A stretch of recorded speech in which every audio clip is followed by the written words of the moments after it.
Nuestro Salvador Jesucristo ha comparado su vida a muchas cosas. Él ha dicho que es la luz del mundo. También el agua que si alguien bebe, nunca más tendrá sed, porque es agua que salta para vida eterna. Hoy veremos cómo Él compara su propia vida al pan de vida y cómo, si nosotros nos allegamos a ese alimento espiritual que desciende del cielo, podemos ser fortalecidos y podemos ganar la santidad que Él nos ofrece por medio de su ejemplo. Yo soy el pan de vida, vuestros padres comieron el maná en el desierto y están muertos. Este es el pan que desciende del cielo, para que el que de él coma nunca muere. Yo soy el pan vivo que ha descendido del cielo. Si alguno come de este pan, vivirá para siempre, y el pan que yo daré es mi carne, la cual yo daré por la vida del mundo.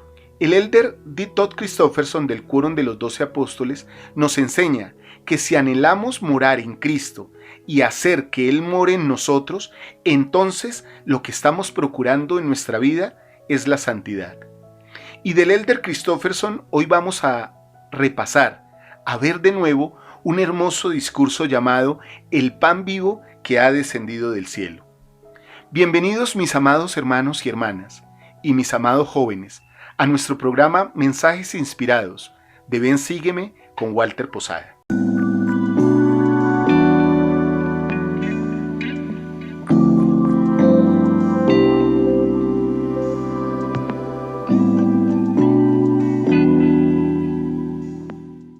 El día después de que Jesús milagrosamente alimentó a los 5,000 en Galilea, con solo 5 panes de cebada y 2 pescados, habló de nuevo a la gente en Capernaum.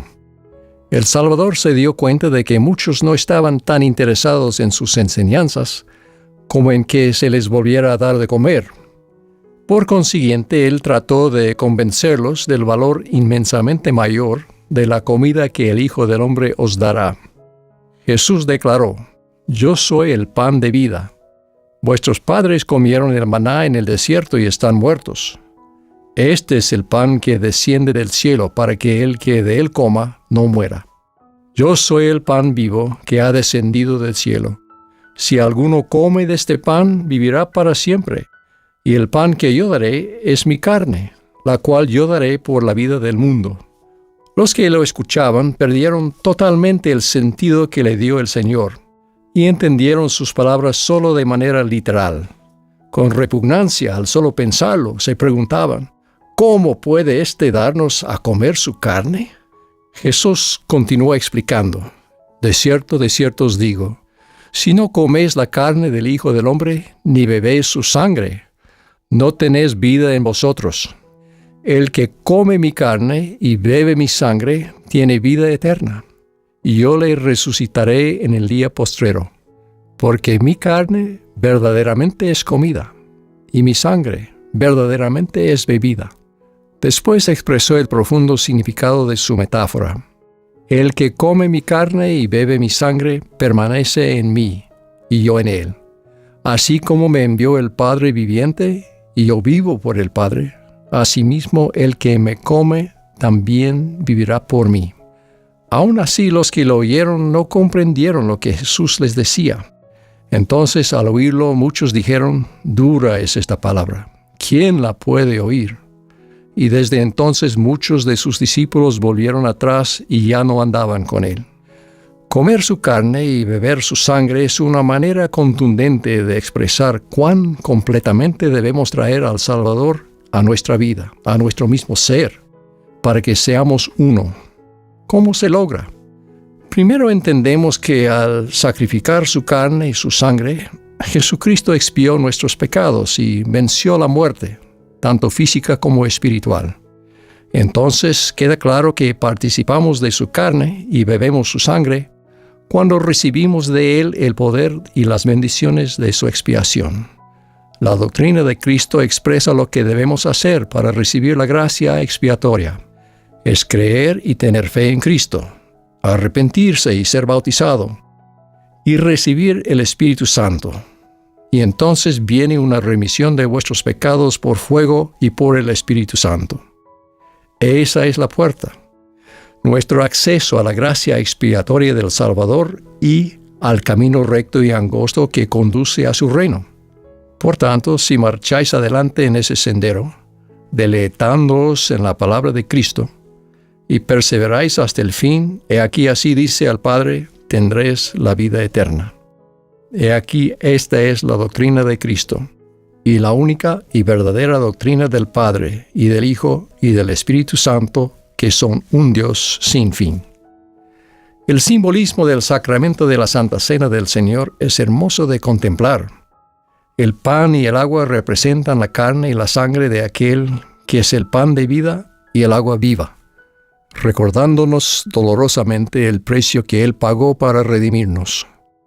Cuando se parte el pan, recordamos la carne desgarrada del Salvador agonizante. El elder Dallin H. Oaks una vez observó que debido a que está partido y desgarrado, cada pedazo es único, así como las personas que participan de él son únicas. Todos tenemos diferentes pecados de que arrepentirnos. Todos necesitamos ser fortalecidos en diferentes circunstancias mediante la expiación del Señor Jesucristo, a quien recordamos en esta ordenanza. Al beber el agua, pensamos en la sangre que Él derramó en Getsemaní y en la cruz, y en su poder santificador. Al saber que nada impuro puede entrar en su reino, tomamos la resolución de que estaremos entre aquellos que han lavado sus vestidos en la sangre del Salvador mediante su fe y el arrepentimiento de todos sus pecados y su fidelidad hasta el fin. He hablado de recibir la gracia expiatoria del Salvador para quitar nuestros pecados y la mancha de esos pecados en nosotros, pero en sentido figurado, el comer su carne y beber su sangre tiene un significado adicional, y es el interiorizar las cualidades y el carácter de Cristo, despojándonos del hombre natural y haciéndonos santos por la expiación de Cristo el Señor. Al participar del pan y del agua de la Santa Cena cada semana, bien haríamos en considerar cuán plena y completamente debemos incorporar su carácter y el modelo de su vida sin pecado en nuestra propia vida y nuestro ser. Eso indica la necesidad de un potente esfuerzo de nuestra parte. No podemos conformarnos con permanecer como somos, sino que debemos avanzar constantemente hacia la medida de la estatura de la plenitud de Cristo. Al igual que el padre de Lamoni en el libro de Mormón, debemos estar dispuestos a abandonar todos nuestros pecados y centrarnos en lo que el Señor espera de nosotros individual y colectivamente. No hace mucho un amigo me relató una experiencia que tuvo mientras servía como presidente de misión. Lo habían operado y eso requirió varias semanas de recuperación. Mientras se recuperaba, dedicó tiempo a escudriñar las Escrituras. Una tarde, al meditar las palabras del Salvador que se hallan en el capítulo 27 de Tercer Nefi, se quedó dormido. Después relató lo siguiente: caí en un sueño en el que se me dio una visión vívida y panorámica de mi vida. Se me mostraron mis pecados, las malas decisiones, las veces que había tratado a la gente con impaciencia, además de las omisiones de las cosas buenas que debería haber dicho o hecho. Se me mostró un repaso total de mi vida en solo cuestión de minutos, aunque pareció ser mucho más largo. Desperté, sorprendido, y al instante me arrodillé junto a la cama y comencé a orar, a suplicar perdón, expresando los sentimientos de mi corazón como nunca antes lo había hecho. Antes del sueño no sabía que tenía tanta necesidad de arrepentirme. Mis defectos y debilidades se volvieron tan claros para mí que la brecha entre la persona que yo era y la santidad de Dios parecía ser de millones de kilómetros. En mi oración esa tarde expresé mi más profunda gratitud a mi Padre Celestial y al Salvador, con todo mi corazón por lo que ellos habían hecho por mí y por las relaciones que atesoraba con mi esposa e hijos. Mientras estaba de rodillas también sentí el amor y la misericordia de Dios, que eran tan palpables, a pesar de mi sentimiento de indignidad. Puedo decir que desde aquel día no soy el mismo. Mi corazón cambió.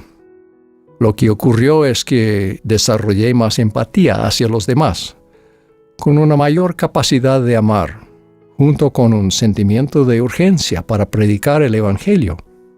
Podía identificarme como nunca antes con los mensajes de fe, esperanza y el don del arrepentimiento que se hallan en el Libro de Mormón. Es importante reconocer que esa vívida revelación de sus pecados y defectos no desalentó a ese buen hombre, ni lo condujo a la desesperación. Sí, sintió conmoción y remordimiento, sintió intensamente la necesidad de arrepentirse, había sido humillado, y sin embargo sintió gratitud, paz y esperanza, verdadera esperanza, a causa de Cristo, el pan vivo que ha descendido del cielo. Mi amigo habló de la brecha que percibía en su sueño entre su vida y la santidad de Dios. Santidad es la palabra correcta. Comer la carne y beber la sangre de Cristo significa procurar la santidad. Dios manda: sed santos, porque yo soy santo. Enoc nos dio el siguiente consejo: enséñalo pues a tus hijos que es preciso que todos los hombres, en todas partes, se arrepientan, o de ninguna manera heredarán el reino de Dios, porque ninguna cosa inmunda puede morar allí, ni morar en su presencia. Porque en el lenguaje de Adán, su nombre es hombre de santidad, y el nombre de su unigénito es el Hijo del Hombre, sí, Jesucristo. Cuando era niño me preguntaba por qué en el Nuevo Testamento a menudo se refiere a Jesús, e incluso Él se refiere a sí mismo, como el Hijo del Hombre, cuando Él es en realidad el Hijo de Dios. Pero la declaración de Enoc deja claro que esas referencias son en realidad un reconocimiento de su divinidad y santidad. Él es el Hijo del Hombre de santidad, Dios el Padre.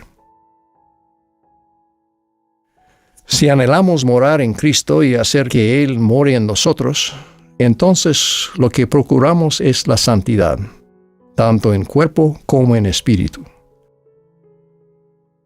La procuramos en el templo, donde está inscrito santidad al Señor.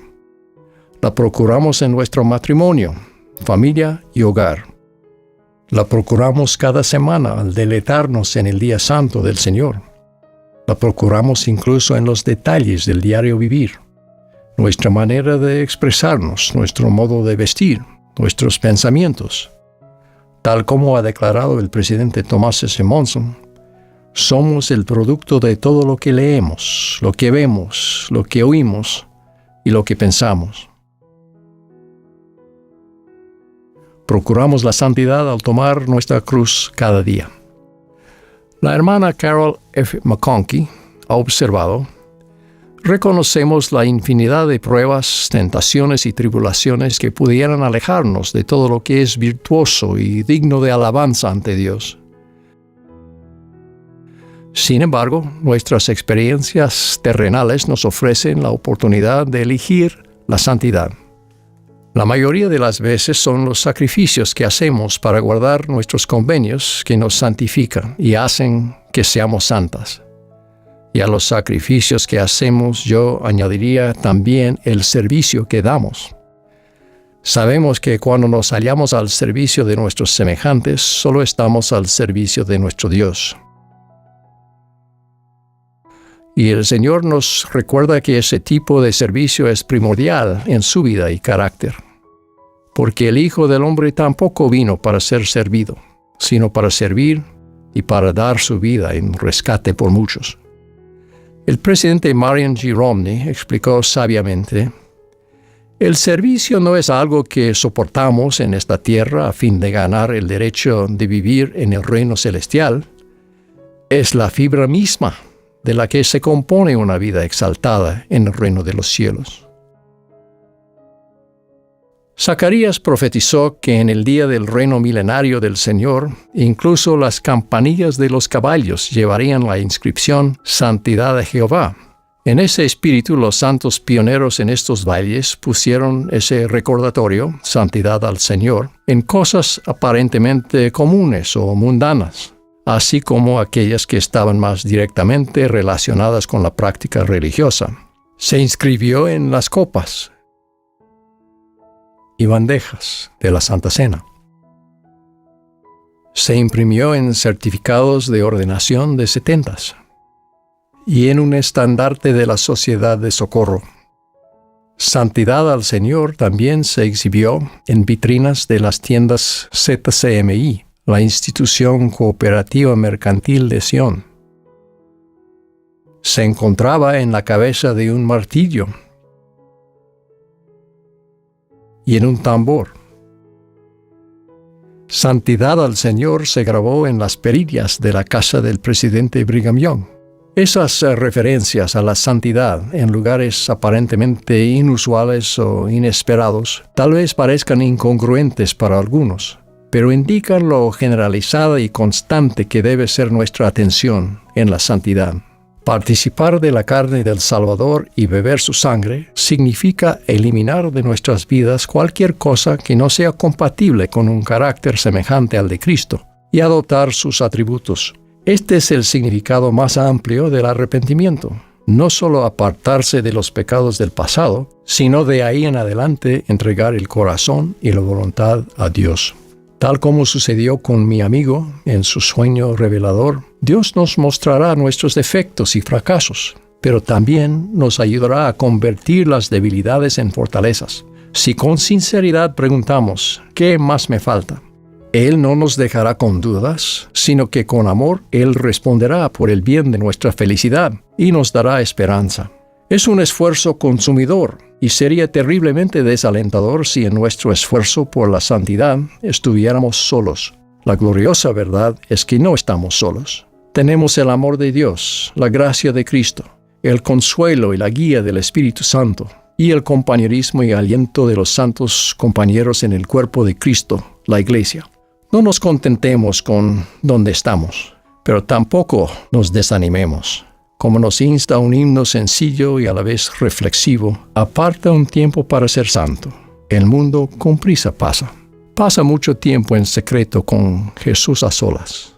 Al buscar a Jesús, como Él serás. Tus amigos, por tu conducta, su semejanza verán.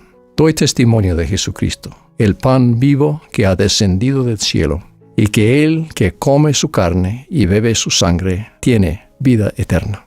En el nombre de Jesucristo. Amén. Mis hermanos y hermanas, recuerden, si dan clic aquí, van a ver todas las lecciones de Ven Sígueme. Si dan clic aquí, van a ver todos los análisis de los profetas que hacemos en nuestro canal. Y si dan clic aquí, van a ver todos los coaching espiritual y los refuerzos doctrinales que tenemos para ustedes.